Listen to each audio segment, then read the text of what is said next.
ఇప్పుడు ఓటీటీలోకి వచ్చిన వీరభద్రుడు movie review అయితే చూసుకుందాం. ప్రైమ్ వీడియోలో అయితే స్ట్రీమ్ అవుతుంది. 2 hours 36 minutes ఈ రన్ టైంతో అయితే ఉంటుందని చెప్పుకోవచ్చు.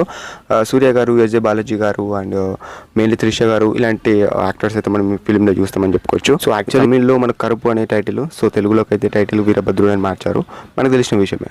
అండ్ బ్లాక్ బస్టర్ అయింది 3 weeks బ్యాక్ ఏగో. సో మీకు ఇది కూడా తెలిసిన విషయమే. ఎవరైనా థియేటర్లో మిస్ అయితే ఇప్పుడు ఓటీటీలోకి అయితే వచ్చిందని చెప్పుకోవచ్చు. మెయిన్గా స్టోరీ ఎలా ఉంటుందని మాట్లాడుకుంటే, స్టోరీ గురించి చూసుకుంటే ఒక అన్యాయాన్ని కాపాడడానికి మన సూర్య గారు అయితే వస్తారు. సో అన్యాయం ఏం జరిగింది ఏందనేది మీరు ఫిలిం చూసి తెలుసుకోండి. అండ్ ప్రజెంట్ సొసైటీలో చాలా విషయాలు ఇలాంటి ఎన్నో జరుగుతాయి. అది మనకు తెలుస్తుంది ఫిలిం చూసిన తర్వాత. మెయిన్లీ మన సూర్య గారు రావడానికి చాలా టైం తీసుకుంటుంది ఈ ఫిలింలో. ఫస్ట్ హాఫ్ పోర్షన్ చూసుకుంటే ఈ ఇంటర్వెల్ పోర్షన్లో కొంచెం బాగానే ఉంటుందని చెప్పుకోవచ్చు. అండ్ ఈ ఫిలింలో ఒక ఎమోషనల్ సీన్ అయితే ఉంటుంది, అది ఓకే అనిపిస్తుంది. ఇక క్లైమాక్స్ పోర్షన్ కానీ సెకండ్ హాఫ్ కానీ బాగానే ఉంది. ఒక లైన్లో అయితే వెళ్తూ ఉంటుంది. ఇక క్లైమాక్స్ పోర్షన్ గురించి మాట్లాడుకుంటే పర్టికులర్గా అక్కడ మన ఫైట్ సీన్ కానివచ్చు, అక్కడ ఇచ్చిన ఎలివేషన్ కానివచ్చు మన సూర్య గారికి అదిరిపోతుందని చెప్పొచ్చు. ఇది మాత్రము చాలా బాగుంటుంది ఫిలింలో అన్నట్టు చెప్పుకోవచ్చు.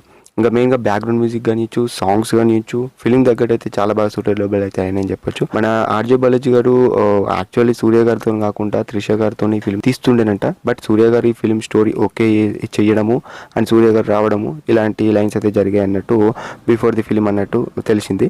సో ఈ విధంగా అయితే ఉంటుంది ఫిలిం గురించి మాట్లాడుకోవాలంటే. మెయిన్గా అండ్ అవర్ చెప్పుకోవాలంటే బాగుంది భయ్య, బాగానే ఉంది ఫిలిం. చూడొచ్చు అండ్ ఇంకా ఫ్యామిలీతో కూడా చూడొచ్చు. ఎటువంటి హైలైట్ పరంగా ఏముండదు. అండ్ గాడ్ అండ్ డివోషన్ ఇలాంటి టైప్ ఆఫ్ సీన్స్ కూడా ఈ ఫిలింలో చాలా ఉంటాయి. సో ఒక్క చిన్న పాయింట్ అయితే రివీల్ చేయట్లేను, అది రివీల్ చేస్తే ఫిలిం మొత్తం స్టోరీ అర్థమైపోతుంది. సో అదన్నట్టు మెయిన్గా.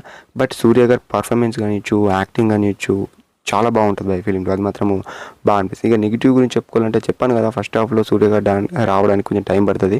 అండ్ ఫైట్ సీన్స్ కూడా సిచ్యువేషన్కి తగ్గట్టు అయితే ఫైట్ సీన్స్ ఉంటాయి, అది కూడా కొంచెం టైం పడుతుంది.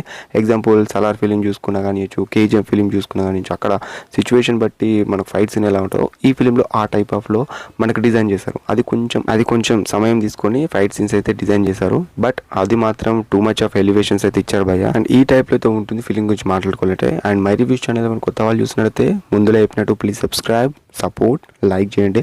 And that's it about the Veerabhadrudu film review భయ్య. And thanks for watching. Thanks a lot guys.